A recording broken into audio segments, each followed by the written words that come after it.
Today we're diving into the fascinating world of microeconomics, focusing on the critical role government plays. Microeconomics examines how individuals and businesses make decisions about resources, prices, and production. But these choices don't happen in a vacuum. Governments step in to shape outcomes, especially through tools like taxes and subsidies.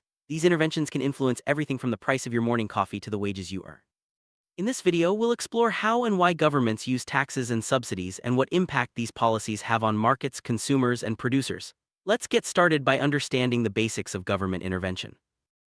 Governments don't just sit on the sidelines, they intervene in markets for several reasons. Sometimes it's to correct market failures, situations where the market left alone doesn't produce the best outcome for society. Other times it's to promote fairness, protect consumers, or encourage economic growth.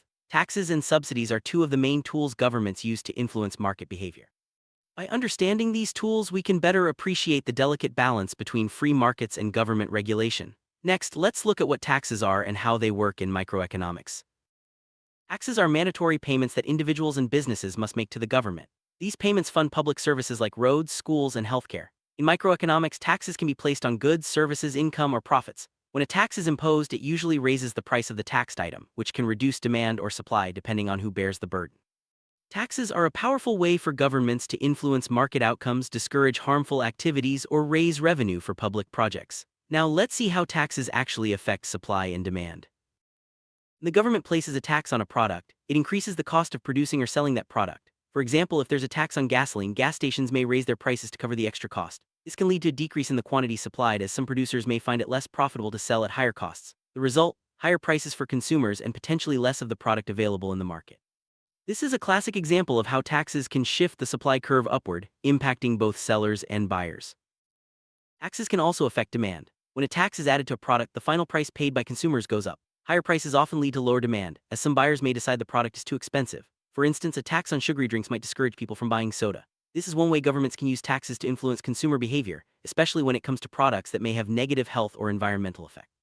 Let's look at who actually pays the tax, the concept of tax incidence. Tax incidence refers to who really bears the burden of a tax, the consumer or the producer. Sometimes producers can pass the entire tax on to consumers through higher prices. Other times, producers have to absorb some of the cost themselves, especially if raising prices would drive away too many customers. The actual split depends on the price elasticity of demand and supply. If demand is inelastic, consumers end up paying more. If supply is inelastic, producers bear more of the burden. Understanding tax incidence helps explain the real-world effects of government policy. Elasticity measures how much buyers and sellers respond to price changes. If demand for a product is elastic, a small price increase will cause a big drop in quantity demanded. If it's inelastic, demand barely changes. The same goes for supply. Taxes on products with inelastic demand like gasoline are more likely to be paid by consumers. On the other hand, taxes on products with elastic demand like luxury items may force producers to lower their prices or absorb more of the tax. This is why governments carefully consider elasticity when designing tax policies. There are many types of taxes that affect microeconomic decisions. Sales taxes are added to the price of goods and services at the point of purchase. Excise taxes target specific products like tobacco or alcohol. Income taxes are paid on earnings, while corporate taxes are paid by businesses on their profits. Each type of tax has different effects on consumer and producer behavior. For example, excise taxes can discourage the consumption of certain goods, while income taxes might influence how much people work or save. Let's move on to subsidies and see how they differ from taxes. Subsidies are the opposite of taxes. Instead of taking money from individuals or businesses, the government gives them money or reduces their costs. Subsidies can take many forms, such as direct payments, tax breaks, or reduced interest rates. The goal is usually to encourage the production or consumption of certain goods and services. For example, governments might subsidize renewable energy to promote cleaner alternatives, or provide support to farmers to ensure a stable food supply. Now let's see how subsidies affect supply and demand. When the government offers a subsidy to producers, it lowers their cost of production. This makes it more profitable to produce and sell goods, so the supply curve shifts downward. As a result, more of the product is available in the market and prices may fall for consumers. For instance, subsidies for electric cars can make them more affordable and increase their adoption. This is a common way governments try to encourage positive economic or environmental outcomes. Next, let's see how subsidies can influence demand. Subsidies can also be given directly to consumers, making certain goods or services more affordable. For example, a government might provide subsidies for public transportation, lowering ticket prices and encouraging more people to use buses or trains. This increases demand, which can help achieve policy goals like reducing traffic congestion or pollution. By making products cheaper, subsidies can shift the demand curve to the right, leading to higher sales and greater market activity. Let's look at some real-world examples. Cigarette taxes are designed to reduce smoking by making tobacco products more expensive. Carbon taxes aim to lower pollution by increasing the cost of emitting greenhouse gases. These taxes not only raise government revenue but also encourage healthier or more environmentally friendly choices. By targeting specific goods, governments can use taxes as a tool to shape behavior and address social issues. Subsidies are also common in many sectors. For example, governments often subsidize renewable energy projects to encourage clean power generation.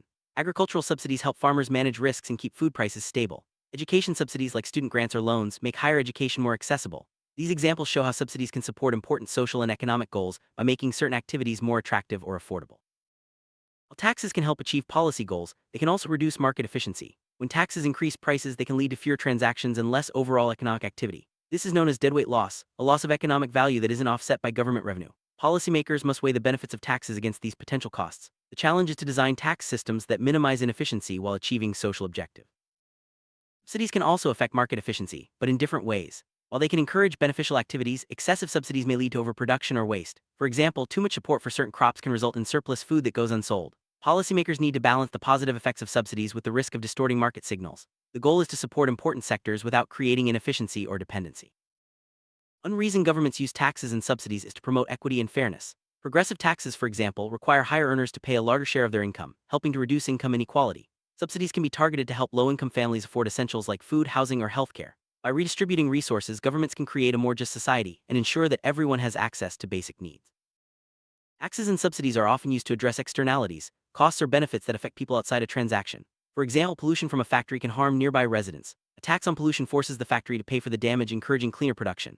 Conversely, subsidies for vaccinations can increase public health by encouraging more people to get immunized. These policies help correct market failures and align private incentives with the public good.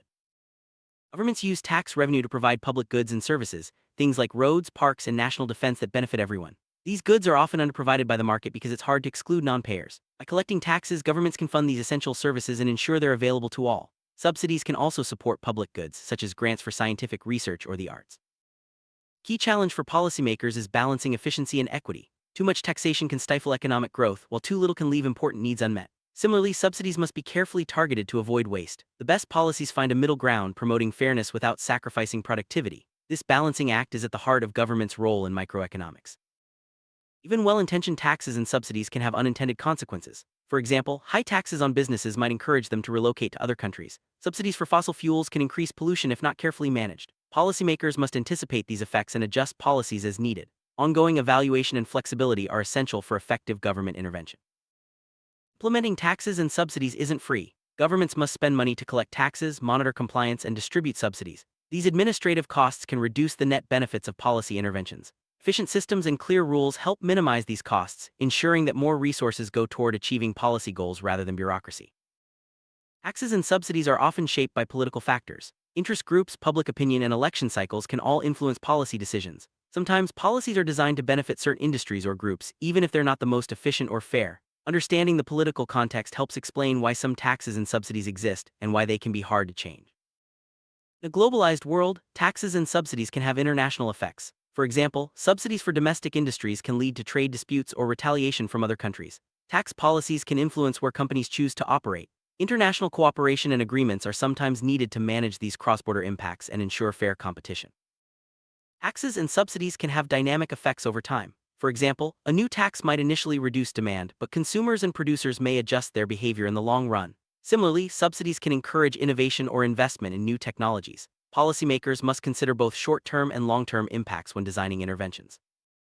Let's examine a case study. A gasoline tax is often used to reduce fuel consumption and pollution. When the tax is introduced, gas prices rise, leading some drivers to use less fuel or switch to more efficient vehicles. Over time, car manufacturers may respond by producing cleaner cars. This example shows how a well-designed tax can influence both consumer behavior and industry innovation.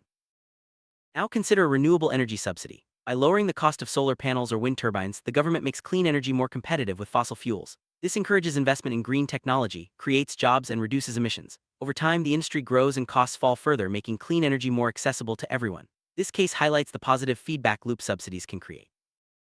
How do we know if taxes or subsidies are working? Policymakers use data and analysis to evaluate outcomes. They look at changes in prices, production, and consumption, as well as broader impacts on health, the environment, or inequality. If a policy isn't achieving its goals, it may be adjusted or replaced. Continuous evaluation is key to effective government intervention. It's important to recognize that government intervention has limits. Not every problem can be solved with taxes or subsidies. Sometimes, unintended consequences or administrative challenges outweigh the benefits. Policymakers must be realistic about what can be achieved and remain open to alternative solutions, such as regulation, education, or market-based approaches.